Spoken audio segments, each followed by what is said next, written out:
The anatomical position of this half section of pelvis. This is a mid sagittal section.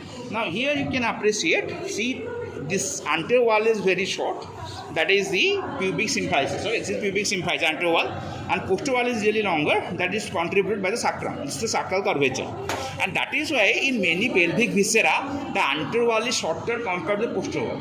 You will find in many pelvic viscera. Okay. So first thing, in case of males, see this. This is the urinary bladder. See, this is the urinary bladder over here. This is urinary bladder, just bent pubic symphysis, and here below that you can find a triangular structure. Okay, this is prostate. So this is the urinary bladder. This is the prostate. What you can appreciate in the bladder, see this. This part towards the anterior abdominal wall, towards umbilicus, is called as apex. Apex. In anatomy, always base is opposite to apex. So if this is apex, this has to be the base. Okay. In the urinary bladder, this is apex, this is base. Then this is called the neck of urinary bladder. How to define the neck? That the lowest point of the bladder from which urethra begins. Okay. So see this in the bladder, this is the neck, lowest point of the urinary bladder from which urethra begins. So you can find this is the urethra. Okay. This is the male urethra. That is around 8 inches long. Okay. So you know the parts. First prostatic part within prostate, then membranous part, then spongiopenile part within the penis, and the membranous part is in the deep perineal pouch. Okay. So what they can tie here, they can tie the bladder, so have an idea about it. Okay. Then see what you get. You mark this tube. Okay. See this tube, that is opening at the base of the bladder. So have very clear idea here. See this tube-like structure that is opening at the base of the bladder. Okay. So this is the ureter. This is the ureter. Now they can tie the ureter here or in the kidney. Even from the hilum hangs the ureter, so they can tie it there. And if they tie the ureter, they usually ask what is the length, that is 10 inches. What are the parts, that is your pelvis of the ureter, abdominal part, pelvic part, or what are its constrictions? What are its constriction? That is, one is at the pelvic junction, one is where it crosses the pelvic brim, and one is where it enters the urinary bladder. Apart from that, if the teacher wants, they can ask outlines like name some arteries of the ureter, name the blood supply of the ureter, like that. So this ureter can be tied. Okay. Now see, in this specimen you can also find, I will again from that side to pass this side. See, this tube is again opening into the base of the bladder. Okay, so that is ureter. Now see, nearby, this is the neck of the bladder, surrounding which there is prostate. Nearby that you can find a lobulated gland. Okay, see, this is the seminal vesicle. This is seminal vesicle. Again you get prostate, seminal vesicle only in the males. And you can find here a tubular structure. See, you can find here. Let me see it properly so that we can find the tube clearly. No, actually, is it here? There you can find some other cycle. Okay, here. Okay. So better define it here. So please give me some time so that I can take out that tube. See, you find one thing. This lobulated part is the seminal vesicle near the neck of the bladder, and near the neck, see, this is another tube. Okay, that is passing towards neck of bladder. This is ductus deferens. That will combine with the ductus seminal vesicle to form the ejaculatory duct, which will open into the prostatic ureter. Okay, so see, find this specimen. See this tube that is going to base of bladder. Here, this is upper, this is base, this is neck. So what is opening into base of the bladder is the ureter. Okay, but see over here, this lobulated mass is seminal vesicle. Nearby that, find there is another tube that is going towards neck of the bladder. That is your ductus deferens. What is its fate? It will unite with the duct of the seminal vesicle to form the ejaculatory duct that will open into prostatic urethra, part of the urethra within the prostate. Okay, so now you are clear about what is ureter, what is ductus deferens, but these two only get in males. In females, there is no seminal vesicle, no prostate, and no ductus deferens. Okay, so see over here. See, in this specimen, it is again a male pelvis. Here you get the apex towards the umbilicus. This is the base. and find this tube that is clearly opening to the base of the urinary bladder. Okay, so see, this tube is open base of the urinary bladder. This is the ureter. Okay, but see, this is the neck of the bladder, lowest point from which urethra begins. So here you can find two things.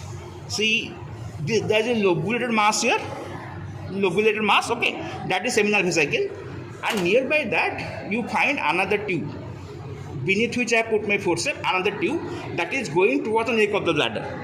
What is this fate?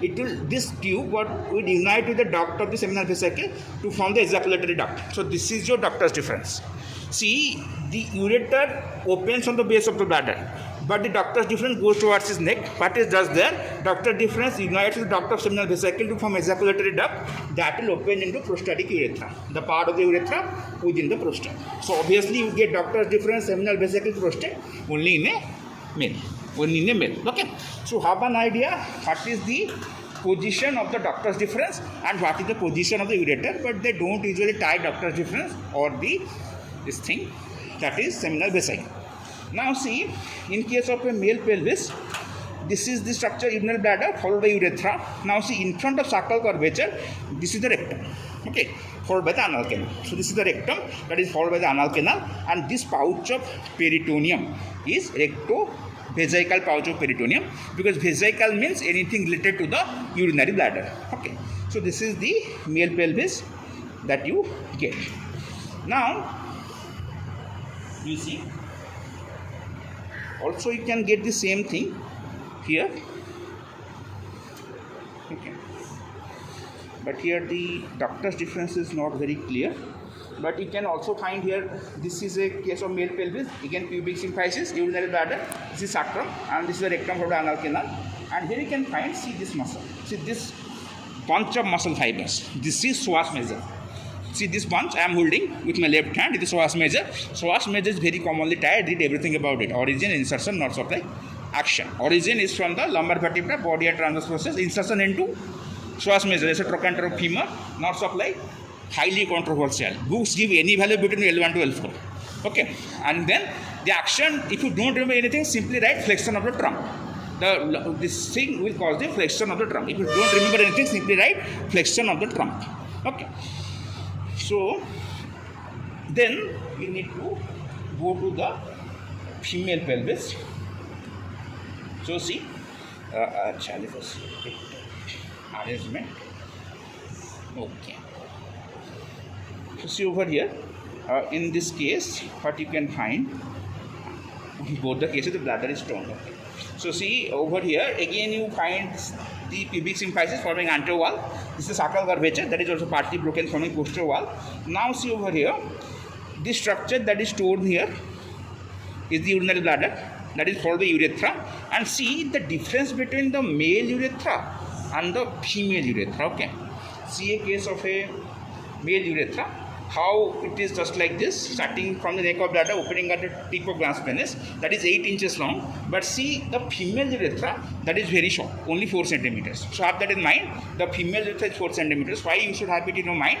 Because when you put Foley's catheter, suppose the person is not able to urinate due to some reason, then you need to put a catheter in the urethra, pass it to the bladder, and when you press the abdomen, urine comes out. Okay, that is called catheterization of the bladder, and there the length of Foley's tube available for male and female is starkly different, because the length of male urethra is around 8 inches, but for length of female urethra is only 4 centimeters. Okay, is only 4 centimeters, and that is why females get more urinary tract infection, because anus is nearby and the organism can easily climb up this 4 centimeter structure.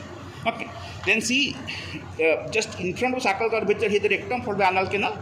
In between the two, in between the bladder in front and rectum behind, this is uterus. See, the non-gravid uterus measures only 1 inch into 2 inch into 3 inch. Length is 3 inch, width is 2 inch, and thickness is 1 inch. So that, see how small the non-gravid uterus is, and it is followed by the vagina. This is uterus followed by the vagina. So know to differentiate first between the male pelvis and a female pelvis. Okay, because usually people confuse it in the exam, and we are just seeing something else here. See, over here we can find you can find here a tube having a funnel like ending. See, this tube that I am holding has got a funnel like ending, that is fallopian tube. This one is fallopian tube. If they tie, they can tie it. Okay, remember the fallopian. So this is a fallopian tube that is having a funnel like ending. Okay, that's the funnel like ending of the fallopian tube. Okay, and see this oblong mass. This oblong mass is ovary. See, this oblong mass is ovary. See, this oblong mass that is here is ovary, and this is the lateral angle of the uterus, where we get three things. At the lateral angle of the uterus, we get three things. In front, there is round ligament of uterus. Then there is fallopian tube in the middle. Behind, there is ligament of ovary. So we can appreciate that here. See, this is lateral angle of uterus. This is your round ligament of uterus. Okay, this is the fallopian tube in the middle, and this short structure that connects the ovary with the uterus is ligament of ovary. Okay, so see these things. This is lateral angle of ovary. Sorry, uterus. Here you find anteromost. This is round ligament of uterus. Okay, then see this tube with the funnel like ending is the fallopian tube in the middle. Then behind you see a very short ligament that connects the uterus with the ovary. This is ligament of ovary. Did you get it? So these three things are just like this. Three fingers are the lateral angle of uterus, and here they can tie the round ligament of uterus and the fallopian tube. So then we see the main arteries of this pelvis. Then we finish. See over here. See, this structure that I am holding is the common iliac artery. That is one of the terminal branches of the abdominal aorta, and the common iliac artery gives rise to two arteries, external iliac, internal iliac. See, as you can see here clearly, this artery is going towards the limb, lower limb. Okay, so this is external iliac, but see this artery that is passing to inside the pelvis. This is internal iliac, and see nearby this is the vein. This is common iliac vein, this is external iliac vein, and this one will be internal iliac vein. So how you difference between the two? Artery is thick wall, vein is thin wall. Okay, so see over here, the vessels of the pelvis. See this structure. This is the common iliac artery. It gives two branches. This is external iliac that is going towards the lower limb to form the femoral artery, and this is internal iliac that is passing inside the pelvis. So usually tie the internal iliac and artery branches are the spotting. Then see nearby that this is the vein, common iliac vein. Okay, this is the external iliac vein, and this one is the internal iliac vein. See, this is the common iliac vein, this is the external iliac vein, and this is the internal iliac vein. So how to know the difference between the artery and vein? Artery is thick wall, vein is thin wall. Okay, so they can, out of this they usually tie the internal iliac artery, okay, and artery branches either from the anterior division, posterior division. So today you see this much. Next class, when we read the pelvis, I will tell you what are the questions commonly asked from the spottings. Okay, so please send the next one.